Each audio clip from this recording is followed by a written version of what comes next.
We're going to begin our Calculus 1 course with a review of functions.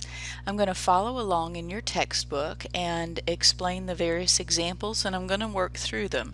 And when you finish, it's my hope that you should be able to do all of your homework. If you have any questions, I expect that you will email me, and you can print out the instructor notes and follow along with me in my video with these notes so that you can have something to write on for your own reference. All right, to begin with, we're going to look at basically functions, and I have the definition of a function up.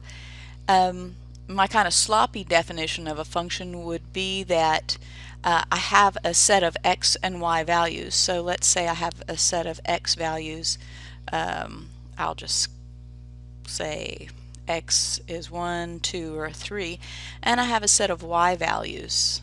Let's call that 2, 3, and 4.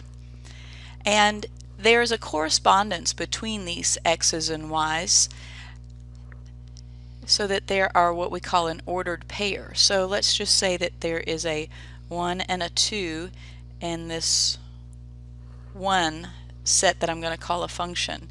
And then let's say that I also have 2 corresponding to 4.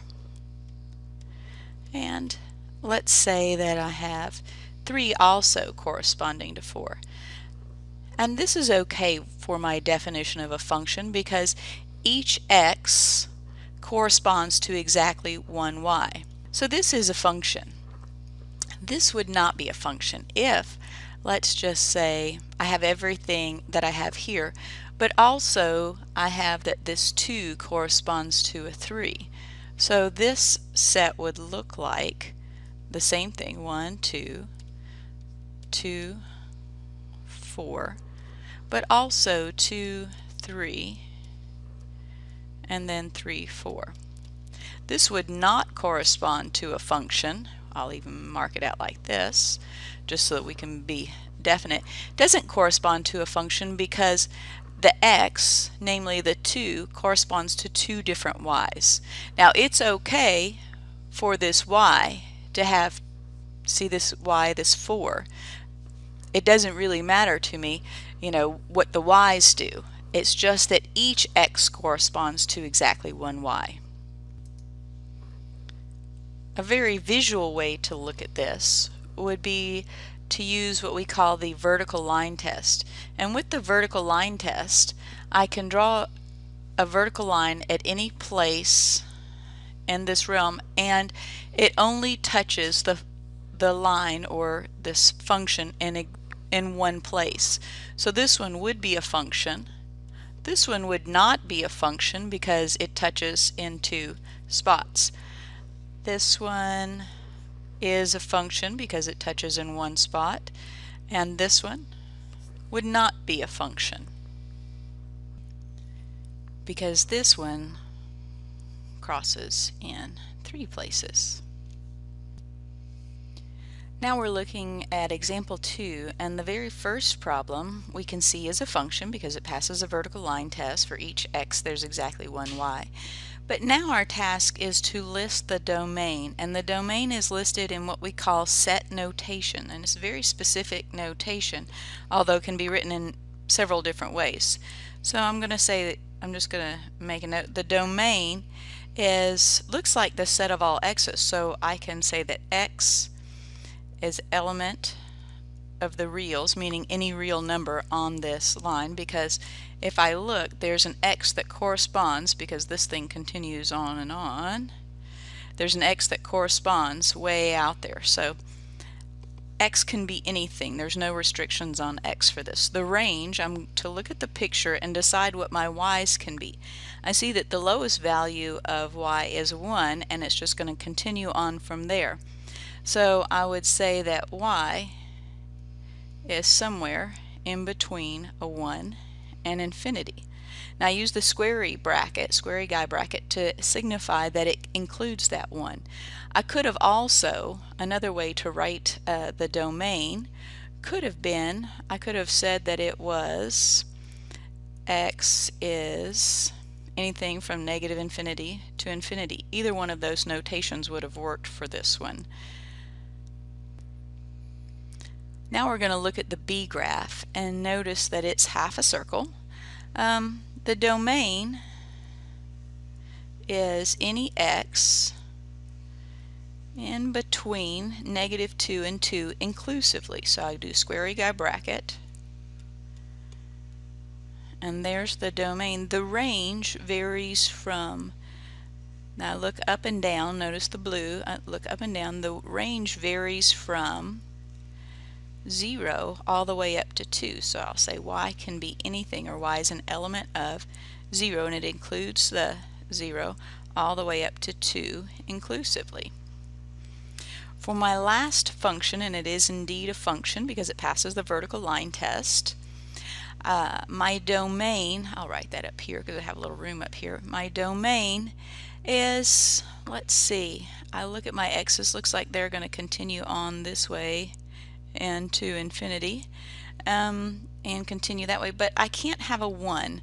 So this one will look kind of funny. I can say that, here's one way to write, I can say that x is an element of the reals, and you do this double-lined R to signify the reals, where x is not equal to a 1. Or if you wanted in this set notation, you would have to say negative infinity all the way up to 1. Don't include the 1, that means the roundy guy bracket, or from 1 all the way up to infinity. The range on this, I could similarly say y is any real number, because this is going to continue on up into infinity, but it's not going to include that 0. So if I go up and down here, I see that y is never 0. So putting it in set notation, which I think a lot of your homework wants it in set notation, so let's just do that. It's going to be from negative infinity all the way up to, so a negative infinity all the way up to 0, but don't include 0, and then from 0 all the way up to infinity, but don't include 0 once again. Alright, we're looking at a word problem, and they have given us a function, and they tell us that a stone is thrown, and here is the function that corresponds to that stone being thrown. So they have graphed that function for us, and you're to put that in your calculator and graph it. And then we're going to look at exactly what goes on. So I'm going to go, the book has beautiful interactive video, so we're going to look at that. So in looking at this interactive video, I can move this stone, let's move the time across, and I can see that at any time this gives the height of the stone in meters, and the independent axis we have time, and at any time I can see what the height of that stone is. So here the stone is going up, it is overcome by gravity, and then it comes back down. So utilize these tools. Hopefully you have downloaded the CDF player from Wolfram so that you can use the interactive video. You will need to download that in order to do many of the homework problems. So really not much of a word problem at all. What you're supposed to do is just read this and kind of get the idea of a stone being thrown, and then they want you to list the domain and range. Well, the domain of this function, even though if I were to really draw this function, it continues on in both directions, that doesn't make logical sense for a stone being thrown, because we're going to throw it at time 0. So any of this time doesn't make any sense, and after it hits the ground, it doesn't make any sense that it would dive down under the ground at that same rate. So the function itself is only valid from 0 to, it appears to be, 6 seconds. So the domain of this function is anything from, and it would be inclusively on the 0 all the way up to the 6 seconds, and the range would be from, oh, let's see, it goes all the way up to 0, and then I need to know the top of that height there. I notice that if it goes from 0 to 6, in the very middle will be at its highest point, and that would be at 3 seconds. So if I plug in a 3, and I work f of 3 equals 30 times 3 minus 5 times 3 squared. That would be 90 minus 45, and so this height would be 45. Oops, it's in meters. So I'm going to say 45, and there we have it. Functions. Example 4 with you, or we're working composition of functions. So let's see how these are worked. And what you're doing is putting one function inside another. So example 4a, f of 5p plus 1. So I go to where the f is, and it looks as though f is 3 times whatever x is squared minus whatever x is. And next what I'm going to do is plug in for x this 5p plus 1. Alright, great. Now that I have this done, it's just a matter of doing the algebra. So if you'll notice, I've worked out the algebra for you, multiplying out 5p plus 1 quantity squared, and then distributing my minus. Next I'll distribute the 3, so I'll have 75p squared plus 30p plus 3 minus 5p minus 1, and then it's just a matter of collecting like terms. So that'd be plus 25p and then plus 2, and there's A. Now the B question seems a bit tricky. I'm to take G, and G looks like this, and wherever there's an X I'm just going to put a set of parentheses, and in place of X I'm going to write this 1 over X. So basically it's plugging a function into itself is what it looks like we're doing, and we did. So now what you have is 1, and it looks a little better horizontally, divided by 1 over x. And we learned in 4th grade that when I have a number divided by a fraction, I change that to multiplication, flip and multiply, and the answer to B is x. C is f of g of x, so it's one function composed with another. The main function is f. He's on the outside, so it's 3 times, there's my x, minus x. And in place of x, I am writing g. So I go and get g, which is 1 over x. And once I have that complete, it's just a matter of algebra. This would be 3 times 1 over x times 1 over x is 1 over x squared, and then minus 1 over x. This would equal 3 over x squared minus 1 over x. If I want to, I can make it all in one big chunk. And we kind of like to do that in mathematics. This is a correct answer, but we like for things to be in one big wad. So what I would do is get a common denominator, which would be x squared.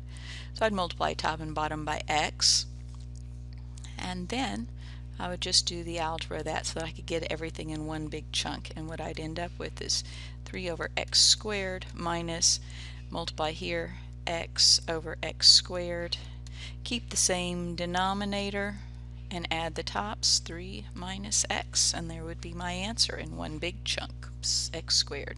Don't forget that. For question D, we still have another function composed with a function.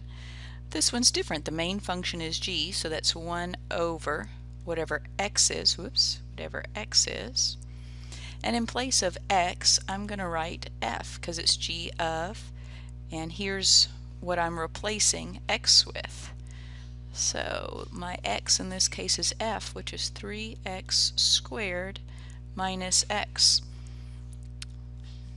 Looks kind of messy, but you know what? This is actually the answer, because there's nothing for me to do with that one.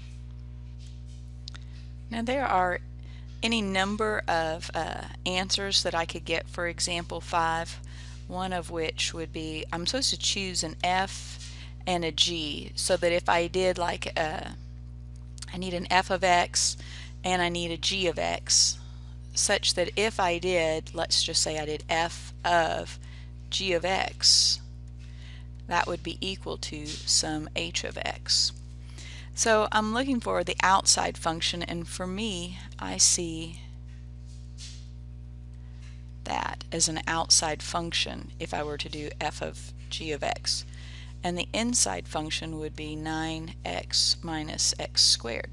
So that's one set of answers. Another set of answers is I could choose, let's say, f of x to be equal to, let's say, x. And let's say I chose g of x to be equal to square root of 9x minus x squared. If I did this, when I went to do f of g of x, I would replace x, place this x with g, and I would have what I had for h. It's kind of a cheating way to do it, but it does work. Alright, this is how I'm going to set up my b question. So I want f to be the outside function, so I would choose him to be 2 over x cubed. And I would choose the inside function to be x squared minus 1. That way when I did f of g of x and I replaced this x right here with g, I would take this and replace it, and I would get what's sitting up there for h. For example 6, I'm looking to do in the a part g of f.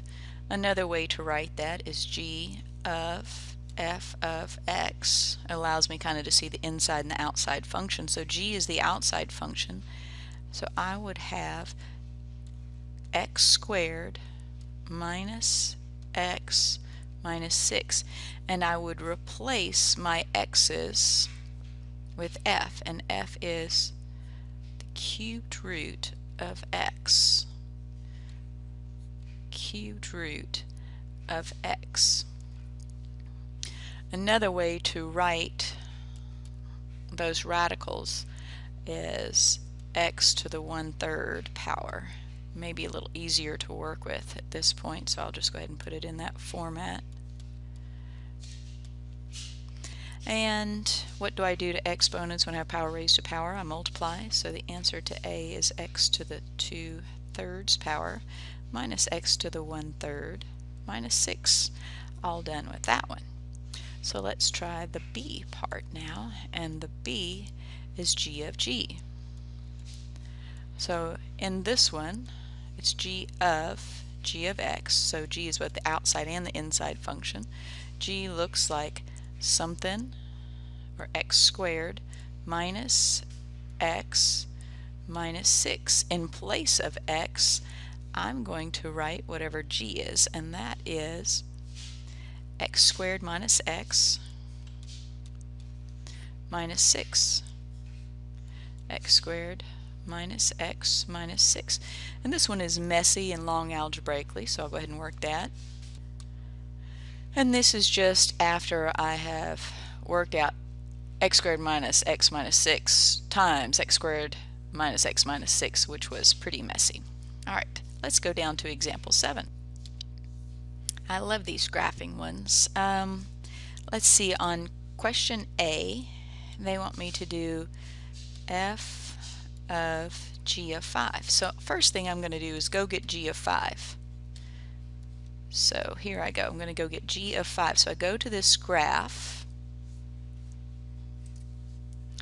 and I go and find where g of 5 is, and it's right there. So g of 5 is 1. Next thing I need to do is go to where f is and find x is 1. What is f? 6.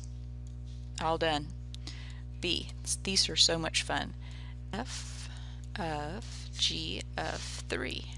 First thing I need to do is go and get this g of 3. So I'm going to get g of 3.